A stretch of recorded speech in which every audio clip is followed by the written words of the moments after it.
¿Qué tal? ¿Cómo le va? Buenas noches. Avance, señores, Avance TV Rosario para todo el mundo. Tenemos temas muy diversos, muy actuales, inmediatos, que acontecen en el día a día. Por ejemplo, vacunas que ya vamos a hablar con la doctora Guerrero. Pero hay un tema que yo no quiero dejar pasar por alto, que es el tema que está ocurriendo en las universidades nacionales.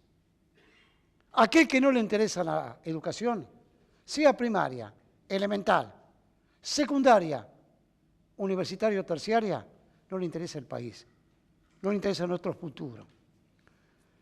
Y se lo digo con conocimiento de causa. En mi caso particular, yo soy abogado, no ejerzo. Me recibí en la universidad pública. ¿Saben cómo me recibí? Además de estudiando, sin poner un solo peso, en la Universidad Nacional del Litoral. Tener enseñanza gratuita en el país, hoy por hoy, es un logro que no se puede perder jamás. Recorran los países limítrofes. Yo he vivido en Brasil.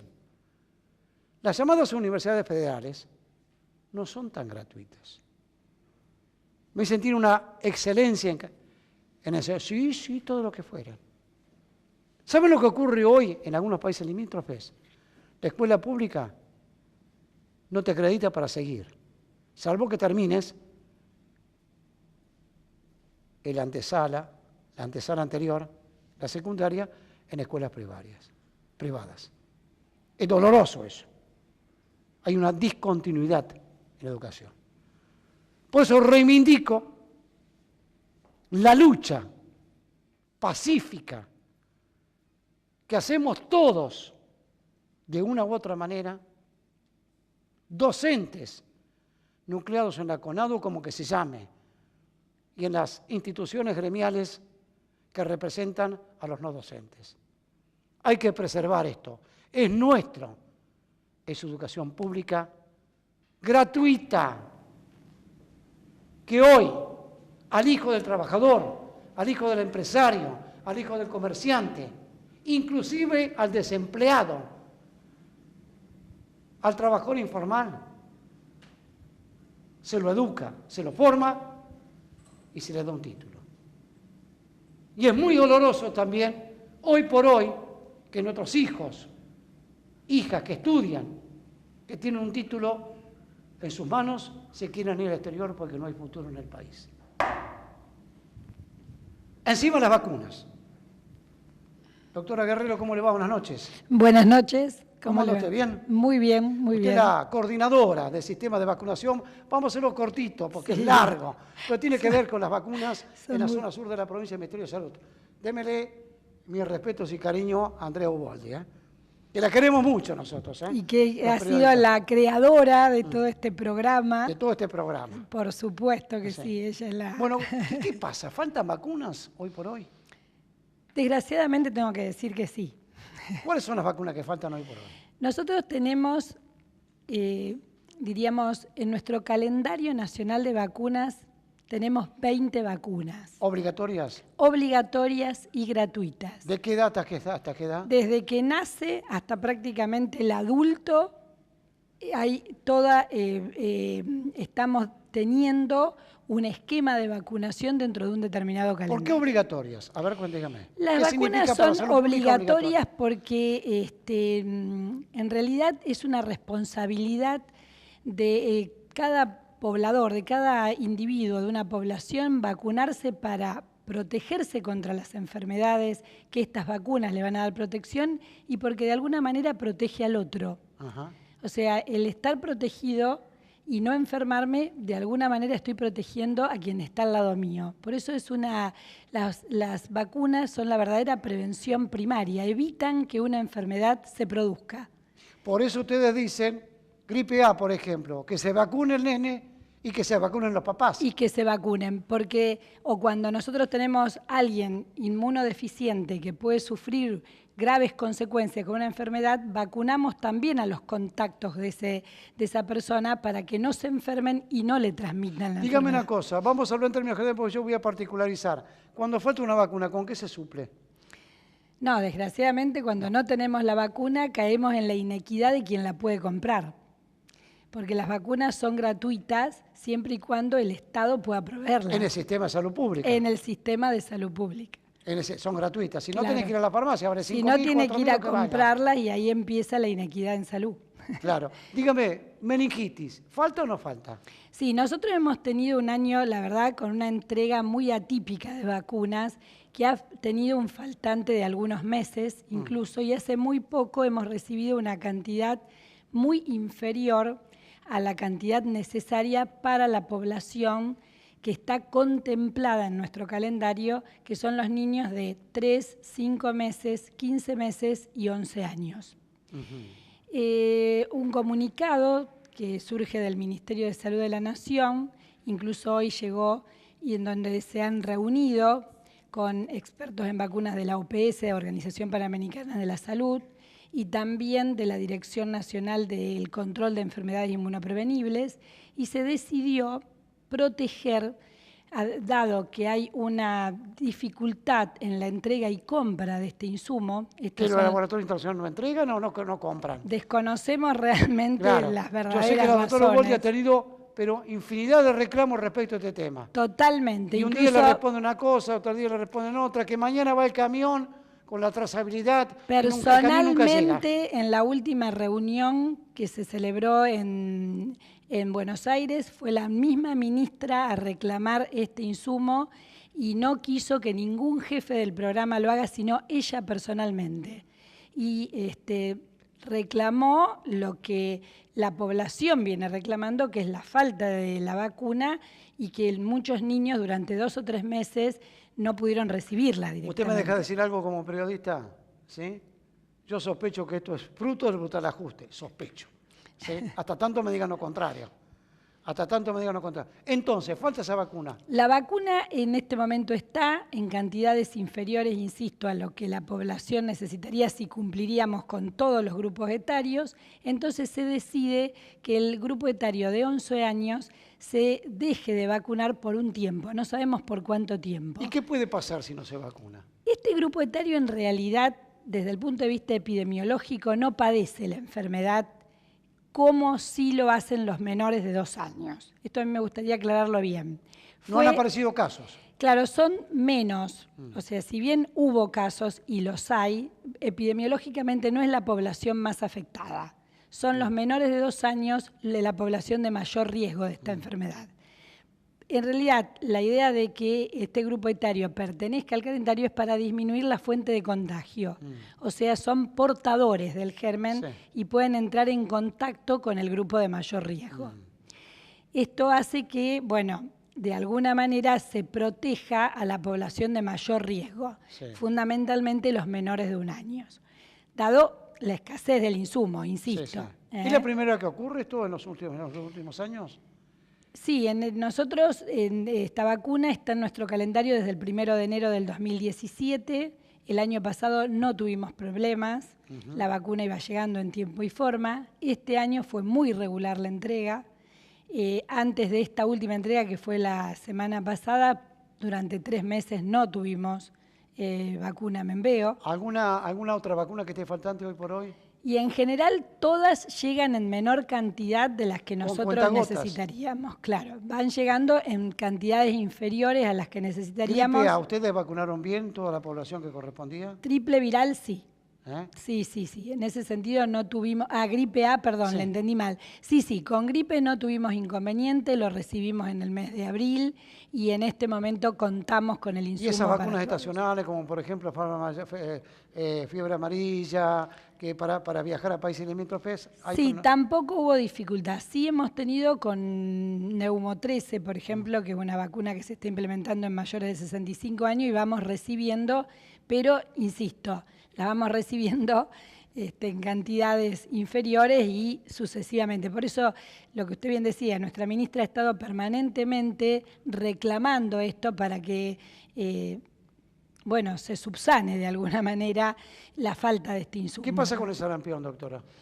Nosotros en este momento estamos en el alerta de sarampión y próximos a una campaña nacional de vacunación porque la posibilidad de la reaparición del sarampión está en todo lo que fue la región de las Américas.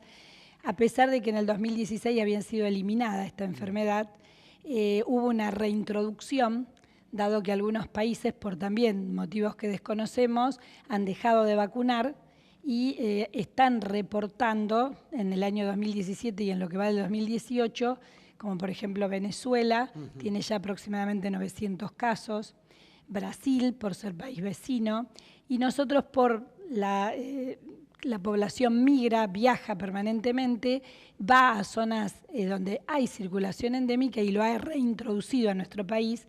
Como bien sabemos, hubo 5 casos de sarampión en provincia y ciudad de Buenos Aires hace aproximadamente 20 ¿Acá ninguno? días.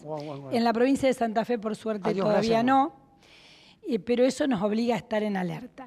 La Organización Panamericana de la Salud ha decidido que este año, entre el 1 de octubre y el 30 de noviembre del 2018, se realice una campaña para los niños entre 13 meses y antes de cumplir 5 años, donde se va a ofrecer una dosis más de vacuna triple viral, que contiene el componente de sarampión, rubiola y paperas. Los niños menores de 5 años tienen una dosis al año de vida y vuelven hacen su refuerzo al ingreso escolar con 5 años. La última que le hago, ¿hay conciencia en la población por el tema de vacunación? Sí, yo creo que ¿Hay la que gente... pelear con la mamá? ¿Hay que hacerle entender a la mamá? Yo creo que la gente, hay, por supuesto, grupos poblacionales que pueden estar con dudas sobre las vacunas o con... Sí, esa harina es. Que Lo hemos hablado existen, con Befania, pero en general la población acepta y la considera un derecho, y yo considero que es un derecho que está contemplado en nuestra Constitución y que debe ser ejercido, y la vacunación en nuestro país, como usted bien hablaba con la educación, tenemos la enorme ventaja de que hasta ahora es gratuita y eso le da equidad. Yo le agradezco infinitamente, doctora. Al contrario, gracias a ustedes. Favor, Avances, TV Rosario, señores. Ya viene Rubén Giustiniani. Vamos.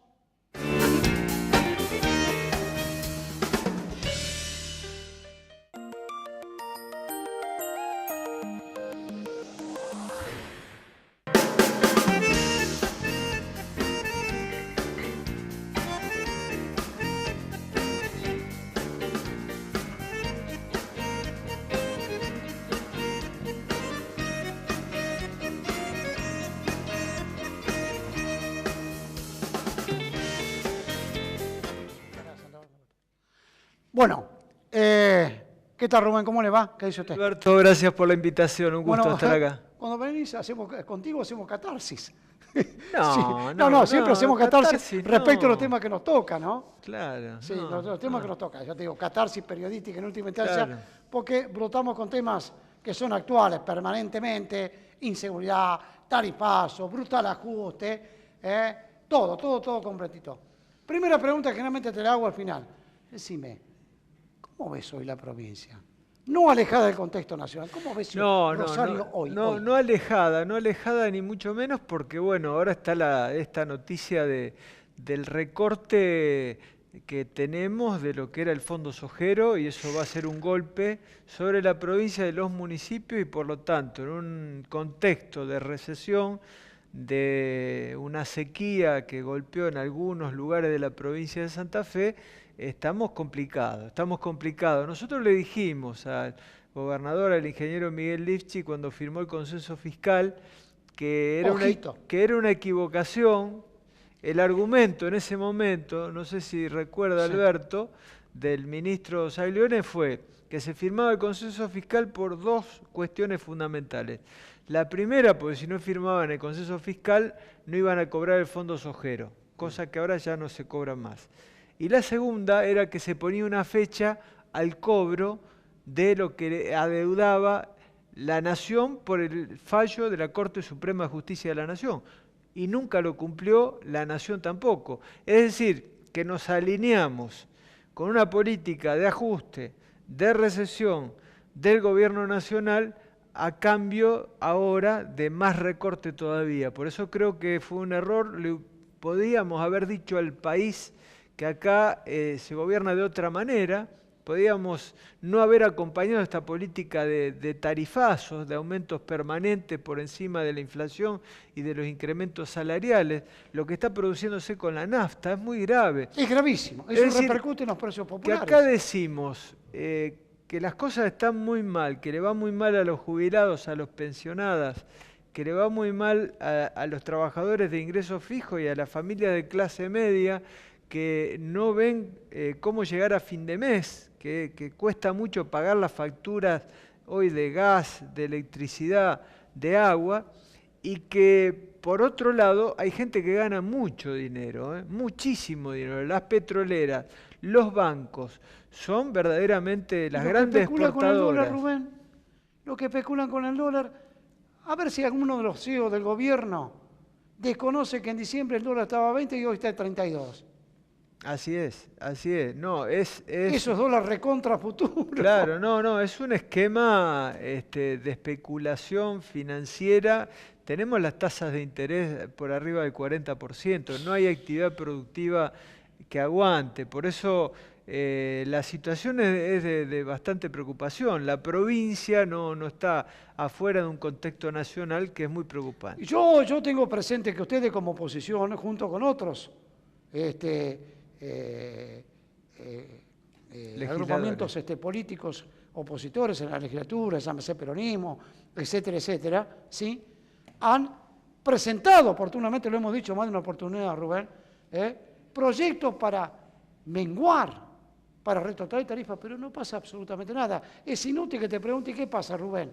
No es inútil. No es inútil porque yo creo que... Yo te digo, es inútil porque usted no tiene la varita mágica. Claro, no, fuimos 15 diputadas y diputados de todas las bancadas de la oposición que presentamos ese proyecto para frenar los aumentos tarifarios.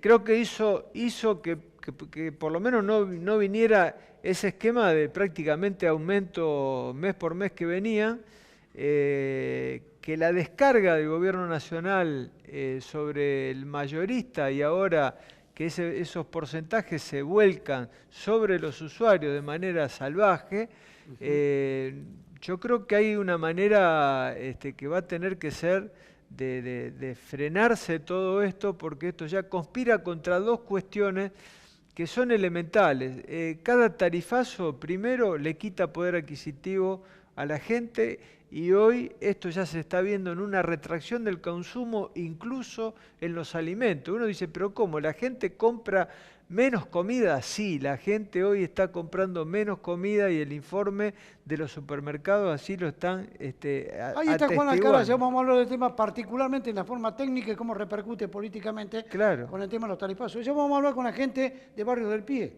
Claro. ¿Cómo le repercute? ¿Cómo hacen maravillas para poder pagar? Yo te digo, un equilibrio para poder pagar cuando pueden los tarifazos en la provincia. Ni hablar de las empresas, Rubén. No, las pymes están en una situación realmente alarmante y bueno, acá se está produciendo toda una cantidad de echada de gente, de desempleo, que empezó por goteo y ahora ya se empieza a sentir de manera bastante importante. Primero fue en el conurbano de Rosario, ahora se ve en distintos puntos de la provincia. O sea que o quite de horas extras o reducción de jornada laboral, es decir, y por lo tanto reducción de ingreso económico de la familia. Ahora, yo te digo una cosa, Rubén, ¿cómo hacen ustedes en la legislatura para trabajar y legislar? Cuando no hay respuestas institucionales de la legislatura, yo sé que la legislatura no puede ir a cavar un pozo, hacer un asfalto, ir a bajar inmediatamente, pero tiene herramientas la legislatura para trabajar. Pero no hay un acompañamiento por parte del oficialismo, no deciden absolutamente nada. No, pero yo creo que está en este momento en un punto de inflexión la situación, porque el reclamo social, el reclamo popular es tan fuerte que yo creo que tiene que haber un punto de inflexión y la legislatura en algunos temas, por ejemplo en este del consenso fiscal, yo creo que hay que llamar la atención que el incumplimiento de Nación del mismo consenso fiscal que obligó a firmar a todos los gobernadores, hay que rechazarlo de la legislatura. Ese decreto de necesidad y urgencia que determina el quite del Fondo Sojero lo tienen que rechazar los senadores y los diputados nacionales de todas las provincias. No tiene que pasar ese DNU. Y vaya hay un quinta columna dentro de los intendentes, el señor Corral, que salió avalando esta eliminación de Macri y del Fondo Monetario Internacional, que es el Fondo Sojero. No, dice, no pasa nada. Va a haber reasignación de partida. No, Reasignar es que le den plata a él únicamente. Son millones de pesos que no se cobran este año, que estaban presupuestados, por otra parte, por no solamente los gobiernos provinciales, sino todos los intendentes. Por eso me parece que puede haber una sorpresa en el Congreso de la Nación. Ojalá. Yo creo que ese DNU me parece que se va a rechazar, ¿eh? Ojalá. Encima las universidades, pareciera que al gobierno no nos interesa la educación pública hoy por hoy. No, descubrieron que son inútiles las universidades. Lo que le han ofrecido a los docentes es una vergüenza. En una inflación que claramente está por encima del 30%, la inflación del mes anterior fue casi el 4%, ofrecerle a los docentes el 10% eso es una provocación. Yo creo que es una provocación. Ya perdieron los docentes universitarios el año pasado con respecto a la inflación y evidentemente que el gran responsable es el gobierno de tirar para adelante esta pelota. Y me parece que la movilización de ayer fue contundente, hasta el rector la encabezó de la Universidad de Rosario. Me parece que en Santa Fe Mamarela también salió, ¿eh? También, sí, también, así es. Y eso, ya te digo, bueno, no todo el Consejo Interuniversitario Nacional, el CIN, que son todos los rectores, también sacaron un documento de apoyo a este reclamo que ya dejó de ser de los docentes exclusivamente y pasó a ser un reclamo de toda la sociedad, porque era muy importante lo que usted dijo al principio del programa. Todos nos hemos formado en la universidad pública y sin universidad pública no hay nación. Rubén, algo hay que decir, y déjamelo decir. El señor Albor Cantar, diputado nacional de Cambiemos, que ganó muy bien la última elección del año pasado, ex rector de la Universidad Nacional del Litoral, ex secretario de Asuntos Universitarios a nivel nacional, ha dicho un exabrupto que es propio de la época macrista: sobran los profesores, que es como decir, sobran los alumnos. De allí a arancelar la universidad tenía un paso. Estamos en el centenario de la reforma universitaria, ¿eh? La reforma universitaria que aquel 15 de junio de 1918 abrió la universidad al pueblo y a partir de ahí, con todos los retrocesos que significó en los gobiernos, en las dictaduras militares, la universidad a partir del decreto de 1949 se transformó en una universidad gratuita, con ingreso directo. Yo creo que tienen muchas ganas de venir sobre eso, sí, pero sí. Yo creo que va a ser imposible. Me parece que hay una conciencia en la sociedad de la necesidad de que esta universidad que ha formado a miles y miles... Mira, están las encuestas de estos días. En las universidades argentinas es el único lugar donde se produce el verdadero progreso social. El 45% de los estudiantes provienen de familias que no son familias de profesionales, son familias de trabajadores. Es decir, que ahí se produce un verdadero progreso social. Es decir, que aquello de mi hijo el doctor, que fue la gran cosa que escribió Florencio Sánchez, aquella obra maravillosa. Mi hijo el doctor sin C. Claro, doctor, que significó que el hijo del colono, el hijo del inmigrante, pudiera recibirse de médico, pudiera recibirse de abogado. Hoy esto es posible por la universidad pública, gratuita, con ingreso directo. Y hoy dicen las encuestas que el 40% de los estudiantes estudia y trabaja. Esto sería imposible en una universidad privada. Sería absolutamente imposible. Por eso me parece que esto es un valor de la República Argentina, la cultura, la educación, esa educación popular que es la que defiende la sociedad entera. Por eso yo creo que por ahí no van a pasar. Bueno. ¿Y van a pasar por ahí con el tema de reforma constitucional, Rubén? Bueno, esto el miércoles a las 10 de la mañana lo votamos. Nosotros del Interbloque Igualdad hemos dicho que vamos a rechazar el proyecto del Ejecutivo. Nosotros queremos una reforma total. Después de 50 años, reformar la Constitución. No le podemos poner un cepo a los constituyentes diciéndole qué artículos se pueden modificar y qué artículos no. Queremos que se hagan en conjunto con las provinciales para que se vote proyecto político, porque para discutir una reforma constitucional no es que la van a hacer especialistas en derecho constitucional, tiene que estar imbuido de lo que la sociedad necesita de una mejor constitución adecuada a estos tiempos. En tercer lugar, quien juró por una constitución que no le permite la reelección no puede beneficiarse de eso. Esto no es por el ingeniero Miguel Lifchi, sino que esto es una postura de toda la vida que hemos tenido y me parece que estas tres cuestiones para nosotros son... Además, metétela por la ventana. Innegable. Dice, tengo una encuesta que el 80% está a favor de la reforma. ¿Dónde está la encuesta?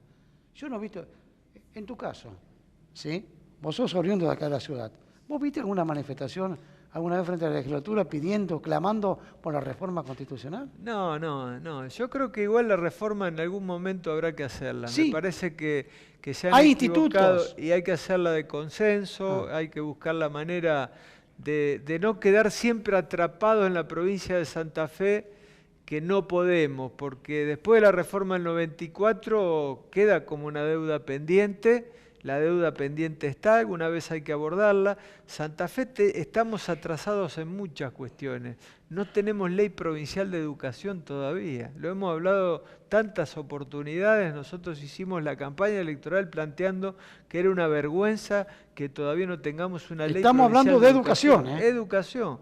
Por eso ya estamos cerca de eso. Podemos dar una buena noticia que más temprano que tarde, el próximo mes, la provincia de Santa Fe va a tener una media sanción en la Cámara de Diputados y que ha salido de un verdadero consenso de distintos proyectos que había junto con el proyecto del Ministerio de Educación, con la ministra Claudia Balaguer. Creo que se hizo un trabajo muy positivo y podemos tener sí una política de Estado en materia educativa que es fundamental. Sumémosle la inseguridad, mamita mía. No, es un tema clave, ¿no es cierto? Miramos para el costado. Es un tema clave que la violencia que tenemos en la ciudad de Rosario, en los barrios más humildes de la ciudad, no afloja. Vemos que hay día por medio un asesinato y las balaceras mafiosas. Tenemos que trabajar en conjunto los tres poderes y los tres niveles del Estado y dar una respuesta muy fuerte que hasta el momento el gobierno provincial no le encuentra la vuelta, ¿no? Bueno, ojalá que antes de fin de año salga algo respecto al tarifazo, que alivie los bolsillos de los santafesinos, de las pymes.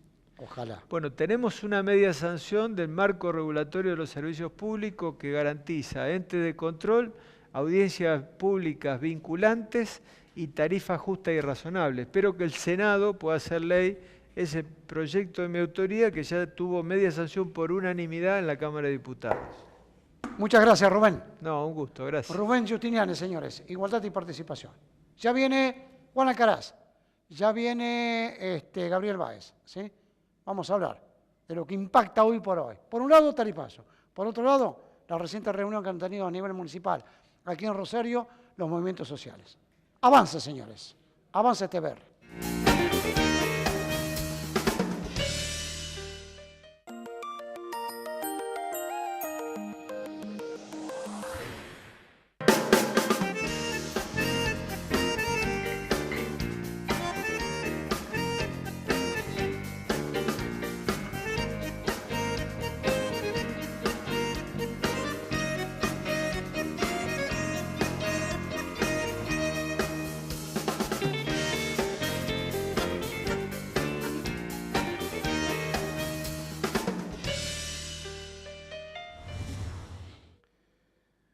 Y es difícil hablar en 10 minutos, pero yo sé que son hombres conscientes, viven las necesidades y las explican como tales. Juan Alcaraz, de la multisectorial abogado, ¿cómo te va, Gabriel? Bien, todo bien. ¿Cuánto tiempo? Hace mucho tiempo estuvimos con Del Monte acá. Con Eduardo, sí, estuve acá. Eduardo. Y con Pepe Berro. No puede hablar. Se quedó sin voz. Se quedó sin voz. Le mandamos saludos. Mandamos saludos, que se recupere. Es duro pelear contra el hambre y la falta de trabajo, ¿eh? Y es difícil porque es muy angustiante. Digamos, la persona que no puede trabajar, que no puede llevar el pan a su casa, ver que sus hijos tengan hambre genera una angustia y una depresión muy grande. Encima son cosas que han pasado en el país, que la hemos vivido no hace mucho tiempo y que nos empieza a volver a suceder, digamos, nos genera un dolor muy grande.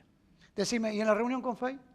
Fue una reunión que teníamos más o menos acordada después de la marcha del 7 de agosto. Entendemos que, por lo menos de nuestro movimiento, que es positivo en el marco de que una intendenta nos reciba en una ciudad tan importante como Rosario y que se ponga a disposición y que los planteos que le hicimos genere que a futuro generemos una mesa de trabajo para poder seguir trabajando sobre la cuestión alimentaria, lo que nosotros entendemos que es un problema muy grave, donde creemos que hay que generar redes de comedores o a través de las instituciones, ver cómo para paliar el hambre. Para poder paliar un poco la necesidad de la gente, ¿no? Después también entendemos que el trabajo es un problema muy grande. Nosotros tenemos en el Congreso Nacional una ley que queremos que se discuta, donde el 25% de la obra pública pueda ser para las cooperativas. Alcaraz, ¿cómo le va, doctor? ¿Qué dice usted? ¿Qué tal? Bien, bien, bien. ¿Bien? ¿Qué hay de nuevo en materia? Novedades que ya vinimos anticipando durante todo el transcurso del año. O sea, ahora a ver cómo me corrobora las novedades. Se efectúa la convocatoria para el nuevo incremento del gas. ¿Qué dijo? ¿Un verso? ¿Se convocó? ¿Se efectúa el verso? ¿Cómo es? Se convoca audiencia pública para tratar la tarifa del gas. Vamos a la realidad. Vamos a hablar de corazón. Sí. Agarran de joda a la gente. Convocan a una audiencia que yo siempre planteé que ni siquiera es semipública, es una audiencia informativa, porque únicamente vienen a informar la decisión que ya tienen tomada. ¿Cuándo va a ser este verso público? Perdona, esta audiencia pública. Sí, hay una el día 4 de septiembre en la ciudad de Buenos Aires y en distintas localidades que se va a hacer vía internet. ¿En tanto y en cuánto funciona internet ese día? Sí, sí, sí. El día 6 se hace también en otra localidad, la sede central Santiago del Estero, y Rosario va a participar en forma virtual.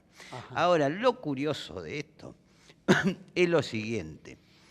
La del día 4 o la del día 6 que se participa de Rosario, no se va a tratar el incremento del Litoral Gas. ¿No? ¿No? ¿Qué? Se va a tratar de otras, se va a tratar de los incrementos de Gasnor Sociedad Anónima, Gasnea Sociedad Anónima, distribuidora de gas del Centro Sociedad Anónima, distribuidora de gas Cuyana Sociedad Anónima, transporte de gas del Norte Sociedad Anónima y Redenga Sociedad Anónima. Eso es lo que se va a transmitir desde acá. El que quiera participar, pero va a participar respecto de esto, porque la de Litoral Gas está prevista para el día 4. En Capital Federal. O sea que ustedes tienen que viajar a Buenos Aires. Sí, a Buenos Aires, o se puede participar virtualmente en otra localidad. Por ejemplo, la provincia de Neuquén, la provincia de Tierra del Fuego, ciudad de Río Grande, o si no, de Bahía Blanca. Claro. Entonces vos O sea que corroboramos que esto es una joda. Exactamente. Bueno, ya me va a contar algo que tiene un reclamo importante para la próxima semana probablemente, ¿sí? Esta es una joda. Audiencia pública, la EPE no. No, la EP va a llamar a audiencia pública. ¿Cuándo? Que va a ser, todavía no tenemos la fecha. Pasa el año, claro, a fin de año. Porque por ahí te llaman a audiencia pública durante el mes de diciembre y te dicen, este año no incrementamos nada. 1 de enero del 2019 tenés el incremento. Bueno, ¿cuánto está ganando hoy por hoy un trabajador social, un trabajador de los movimientos sociales? Bueno, el salario social complementario que el gobierno ha dado a algunas personas, digamos, está en 5.000 pesos, 5.700 pesos. ¿Sabe cuánto está la tarjeta de ciudadanía? La tarjeta de ciudadanía, 275 pesos. Ahí ¿cómo se llama? El concejal Tonioni acaba de pedir una actualización. Es una burra. Es una burla porque digamos, nosotros también hablamos sobre la tarjeta de ciudadanía, le estamos pidiendo que se lleve a 2.000 pesos. ¿No? Que es un esfuerzo entre provincia y nación, ¿no? El problema es que, por lo menos con provincia hemos encontrado un canal de diálogo, pero nación no se sienta a dialogar. De hecho, el otro día cuando fuimos al Consejo, donde nos recibieron todas las fuerzas del Consejo, digamos, el PRO o Cambiemos, como se llamen, no estuvieron presentes. Entonces entendemos que hay un desentendimiento de los sectores más humildes, que no le importa nada, digamos. Roy López Molina justificando la quita de la plata de 240 millones de pesos a la ciudad, que serían obras públicas, en las cuales podrían trabajar muchísimas cooperativas. El Fondo Soquero, que es mayor calidad de vida de todos, incluidos ustedes, que son los sectores más vulnerables. Sería trabajo para nosotros. Es trabajo, es verdad. Es trabajo, Gabriel. Entonces, encontramos en este gobierno nacional la insensibilidad y son sinvergüenza, digamos, porque la verdad que reírse de los pobres, ¿no? Quitarle a los pobres, quitarle a los jubilados como lo hicieron en diciembre. Hoy transferir el ajuste a las provincias, a los municipios, para que, para que el territorio se conflictúe. Digamos, diciendo que todos tienen que hacer el ajuste, la verdad que es una vergüenza. Me decía Estela Gauna, ¿sí? Es Estela Gauna, la señora acá de Villa Galvez, colega de ustedes, compañera de ustedes de la corriente clasista y combativa. Los hombres hace 2 años atrás tenían un trabajo y no hay changa. No hay changa, digamos, porque, a ver, esto va en cadena. Si los sectores medios, que tenían un salario, que podían hacer algún tipo de obra en su casa, hoy la perdieron esa posibilidad, los sectores más humildes, que hace muchos años no están dentro de la economía formal, que trabajan a través de las changas, perdieron también ese trabajo. La señora que iba a cuidar a los chicos, la señora que hacía la limpieza en tal de casa, el compañero que hacía algún trabajo en alguna obra, se perdió. Y además me agregaba un dato que ustedes lo viven en carne propia. Encima la droga. ¿Cómo se suple la falta de trabajo con los jóvenes que no tienen futuro? Con la droga. Y es terrible, sí, el consumo de Posirram para pasar el hambre. Por favor, los pobres no son delincuentes. No. Los humildes no son delincuentes. Las adicciones están en toda la sociedad. Sí, lo que pasa adicciones o te agarran de soldadito, como quiera, para distribuir. Lo que pasa es que lamentablemente en los sectores más pobres eso se ve mucho más y pagamos con la vida. Digamos, en otros sectores por ahí seguramente la droga sí está también, pero bueno, se vive de otra manera. Nosotros en los sectores más humildes pagamos con la vida. Doctor Alcaraz, ¿está pensando, usted todavía no lo tiene resuelto, cómo fue este planteo de una humilde jubilada? 73 años. 73 años. 73 pensionada, la pensión mínima. ¿Cuánto es la pensión mínima? No debe llegar a 8.000 pesos. 6, 7.000 pesos. 6, 7.000 pesos. No le caiga impuesto a las ganancias ahí todavía. No, pero le sacan la ganancia por otro lado. A ver cómo es el tema. Se fue, está con tarifa social, pero le llega una factura de gas de cerca de 3.000 pesos. 3.000 pesos. Exacto. ¿Cómo hace para pagar medicamentos? Y es lo que vamos a plantear nosotros. Es imposible, le está insumiendo más del 30%. Un solo servicio que tiene derecho humano. Si a eso le tenés que agregar el agua y el servicio eléctrico, tiene que salir a pedir prestado todos los meses para poder hacer frente a esa situación. ¿Cómo sigue esta historia? Y esta historia va a seguir hasta que la gente estalle, hasta que la gente no dé más, que ya no están dando más. Acá ya, sin estos incrementos, hablábamos de facturas imposibles de pagar. Con los nuevos incrementos que te van a venir, pero mucho ¿Cómo hacen más. para pagar la tarifa en los barrios más humildes, Gabriel? No, es imposible. Es imposible que los pobres puedan hoy pagar una tarifa de luz, de gas. Es prácticamente imposible, no hay forma. No pueden los sectores medios, digamos, los que trabajan, el que hoy tiene un trabajo no lo puede hacer. Muchas personas, vamos a un problema mucho más grave. Mucha gente ha ingresado en créditos de vivienda, de LUBA, digamos, con toda la tasa de interés. Todo eso, esa gente seguramente va a ser la gente que no vaya a los comedores nuestros, porque son la gente que va a ir cayendo. Hay más gente que va, más humildes que van. Sí, hoy los comedores nuestros han ido creciendo, digamos, se han duplicado todos los comedores y copas de leche. Ahora, estos sectores medios que van perdiendo poder adquisitivo, que se van quedando sin trabajo, van a terminar en los comedores que tenemos en los barrios más populares. Yo digo que agradezcan la pasividad que tienen ustedes. Esto no significa que nos salgan a reclamar, pero son pacíficos. Nosotros entendemos que esto tiene que tener un camino pacífico y que no tiene que llegar a extremos. Porque la verdad que en todas las veces que hubo un conflicto, que hubo problemas, la sangre la pusimos nosotros. Palo. Y los pobres fueron los que se murieron también. Sí, entonces, los que le rompen la cabeza. Entonces creemos que esto creemos que hay posibilidades de tener una. Ahí tiene el tema de que quieren meter el ejército en la calle.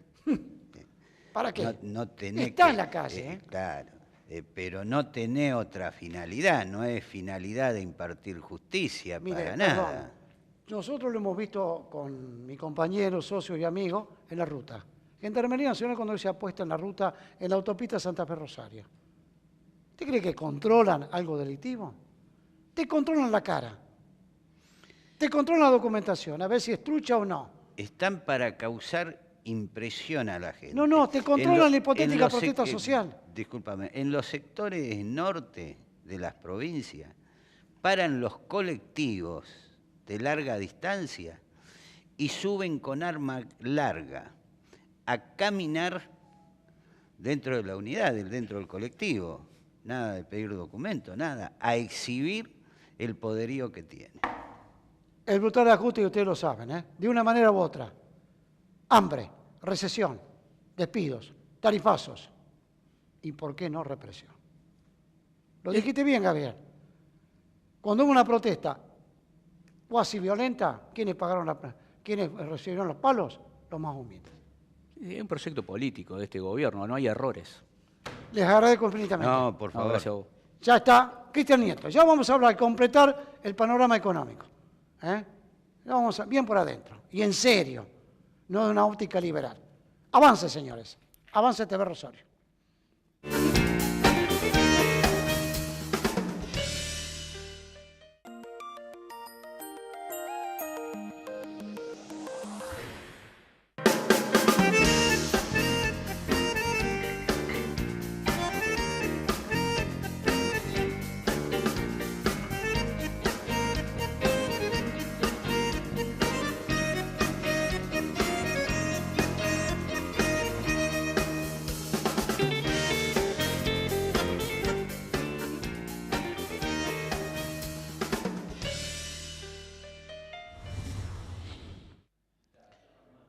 Cristian Nieto, Centro de Estudios Scalabrini Ortiz. Vaya nombre, Vaya nombre que eligieron, ¿Por qué eligieron Scalabrini Ortiz?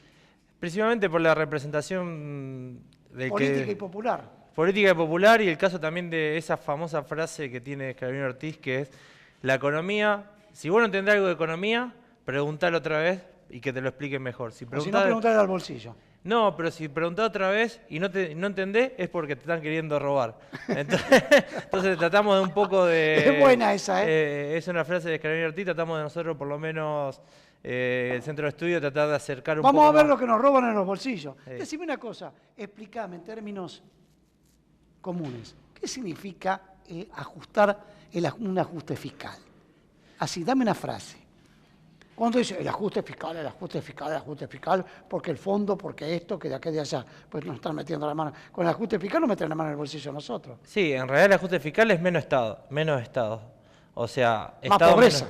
Más pobreza. Un Estado... Menos salud. Menos Estado significa un Estado ejecutando menos política. Cuando vos ves cómo gasta el presupuesto nacional, ves que la mitad del presupuesto es ANSES, otra gran parte son los subsidios a los servicios públicos. Menos Estado, lo dijiste muy bien. Menos empleados. Pero no es hay una estigmatización con el tema del empleado público que no es el grueso del presupuesto, es menos del 10%. Sí, es más ideológico. Es el maldito, el malo de la película.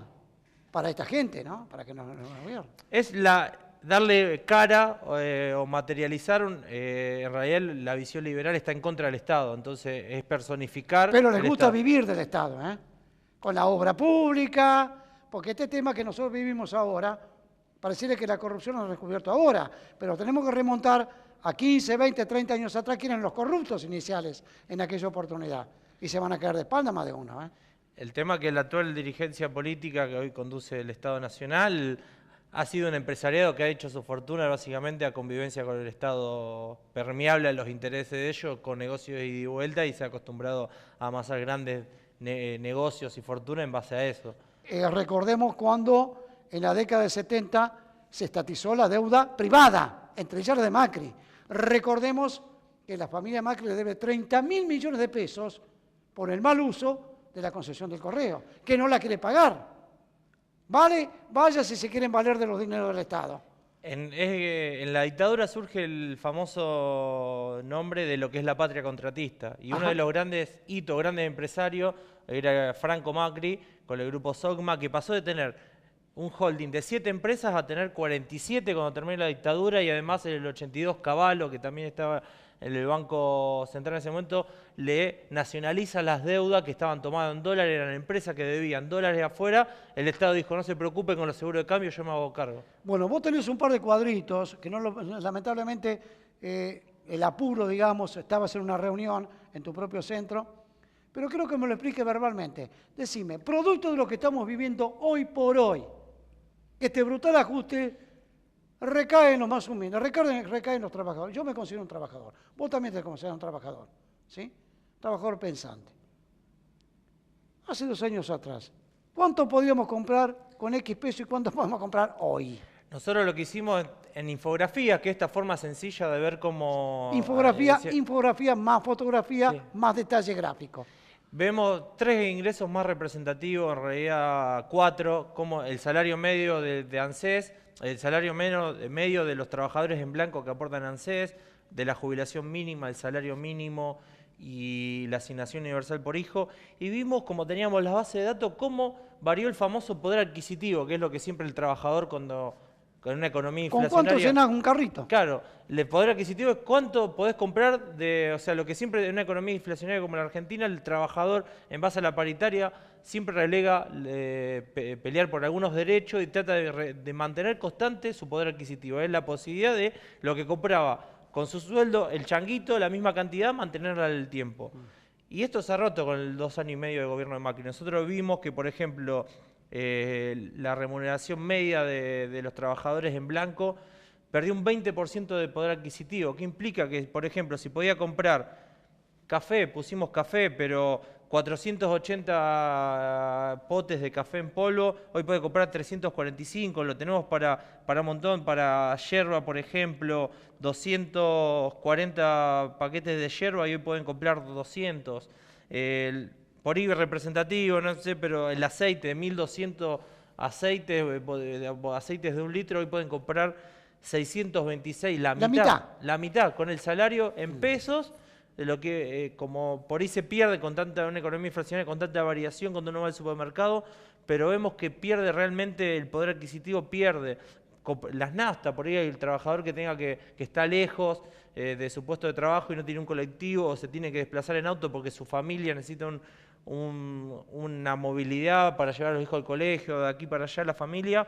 Vemos que el salario mínimo vital y móvil podía comprar en Santa Fe, diciembre de 2015, 385 litros de nafta, súper, y hoy el salario alcanza para 297, o sea, casi 100 litros menos puede comprar. Y todo suma, todo sigue, todo igual. Lo hicimos también para el caso, por ejemplo, de la leche podía comprar... Mirá qué alimento vital, la leche. La leche... Que no puede faltar en ningún hogar cuando tenga una familia tipo. Vimos para el caso de la Serenísima, 1 litro de leche, un salario mínimo podía comprar 270 litros de leche y hoy puede comprar 220, o sea, 50 litros menos por mes, con un simple juego de que se destinara todo el salario para comprar esos bienes. Decime, Cristian, y en tu óptica como economista, ¿esto vos ves que en un momento va a llegar a una meseta o seguimos en pendiente declinante, vamos para abajo? El tema es que hay una visión ideológica del gobierno que piensa que para recomponer la competitividad, que crezca la economía, hay que hacer el famoso efecto derrame, darle los incentivos al sector privado para que invierta, y uno de esos incentivos es bajar el costo del salario, porque ellos no ven al trabajador como un agente de derecho, ni siquiera un dinamizador de la economía, sino lo ven como un costo, un número más dentro de la ecuación. Cosa cara.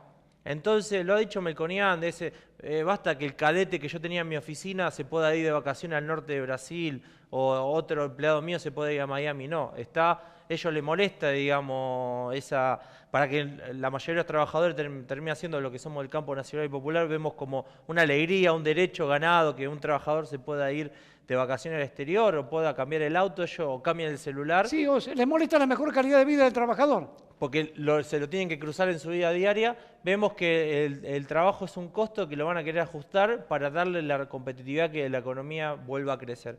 El tema que está demostrado que hoy la economía argentina, cuando miramos la composición del PBI, casi el 70% del PBI está relacionado al consumo. Entonces, si vos no dinamizás el consumo y el principal agente de consumo es el trabajador, que son casi el 90% de lo que sería la población económicamente activa. Entonces, si vos no dinamizás o no recomponés los ingresos de ese trabajador, es difícil que en una economía como la Argentina crezca, y el PRO no va de esa dirección. No, el PRO, cambiemos, Macri, Fondo Monetario Internacional.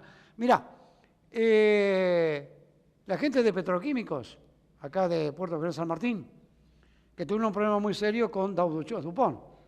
En paralelo a lo que vos me decías, echa 30 trabajadores, ¿sí? El gobierno ayuda a pagar indemnizaciones, no a mantener las empresas, está pagando parte de las indemnizaciones. Paga, ayuda a las empresas para que echen gente. Dice, son caros. Ajá. Me contaba la gente, me contaba Mauricio, no me acuerdo el nombre en este momento, de gremio. ¿Sí? Tienen que ganar lo mismo que ganan en Colombia. Ajá. Y yo, ¿por qué no? Le digo, no ganan lo mismo que ganan en Estados Unidos. Ese mismo trabajador que son caros para Dow Dupont, en Estados Unidos ganan $7.000 con Trump. Equilibremos para arriba, no para abajo. Esto es lo que está ocurriendo hoy por hoy. Son ejemplos claritos. Lo que pasa es una cosa que genera gastos un trabajador, no es un ser humano. De estas multinacionales, cuando vos supeditas tu costo de trabajo del trabajador a la economía global, la distribución internacional del trabajo, las multinacionales tienen el mundo desarrollado, que es Europa principalmente, Japón y Estados Unidos. Ahí se encuentran los salarios altos, que generalmente tienen los niveles gerenciales, y el aporte que ellos ven a la Argentina del mundo es aportar desde la materia prima o la mera producción a un costo bajo. Entonces, no ven esto es lo que planteamos antes, no ven a un agente de derecho o una reivindicación salarial para tratar de mejorar las condiciones de sus propios trabajadores, para mejorar la famosa productividad, sino ellos tratan de reducir costos para maximizar ganancias. Aparte son multinacionales que ya tienen, hoy está el concepto de, se me escapa, no tengo presente, pero es la plus ganancia extraordinaria. Ya estas multinacionales ya tienen ganancias extraordinarias y quieren más. El tema es que en base a la supedición o al ajuste de los trabajadores en base a su ecuación de costos. Por eso van por la reforma laboral, por eso fueron por la reforma previsional, avalada por todos los gobernadores. Chito la Boca. ¿Saben quién es el jefe? ¿Saben quién es el jefe de todos los gobernadores? Un ex gerente de SOCMA, que actúa como empleado de SOCMA y se dice peronista. Juan Schiaretti.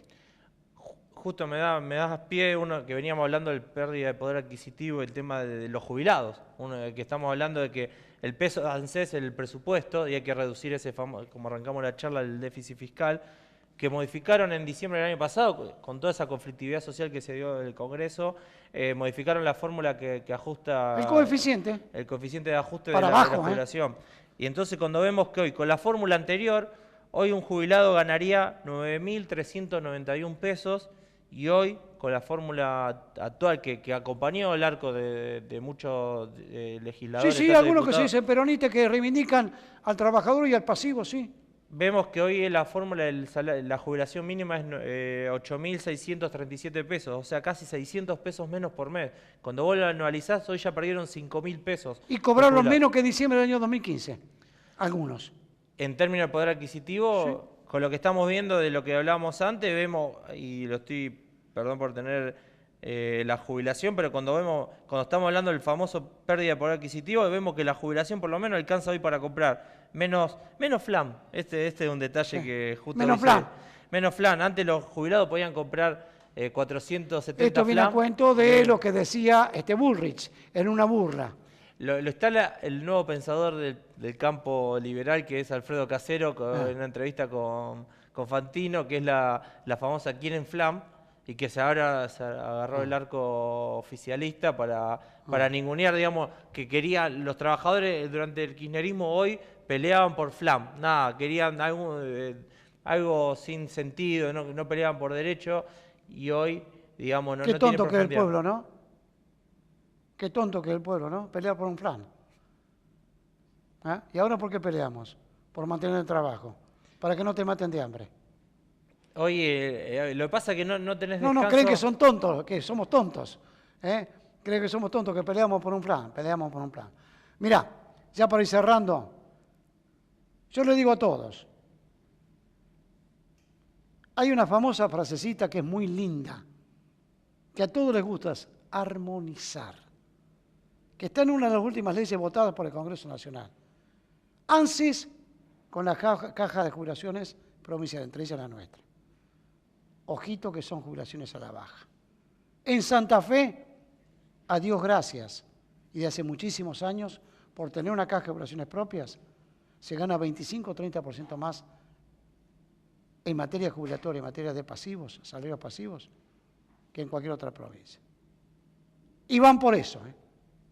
Y hay otra cosa, que se los digo también para cerrar. En un país rico en alimentos, donde tenemos 36 laboratorios públicos, entre ellos el LIF, en la provincia de Santa Fe, y que los medicamentos para nuestros viejos nacionales, y lo digo con mucho cariño, muy sensiblemente, sean caros, es criminal. Créemelo, Cristian, es criminal. Que los medicamentos sean caros y que nos estemos muriendo de hambre. Es criminal eso. Es particular cuando vemos los números, lo que más aumentó es el aceite, la leche y la harina, cosa que produce Argentina. No estamos hablando de que aumentó mucho una maquinaria, un celular que no produce Argentina, donde nosotros somos supuestamente competitivos y somos el famoso supermercado del mundo. Te agradezco infinitamente y tu disposición. Veniste corriendo prácticamente en una reunión de tu centro. Y ya te asumimos como columnista de nuestro programa. Un gusto será. Gracias. Señores, avance STBR. Avance para todo el mundo. Como siempre decimos, chau, chau. Buen adiós. Muchísimas gracias. Fe en Dios. Y meterle muchas ganas a la vida. Chau. Hasta la próxima.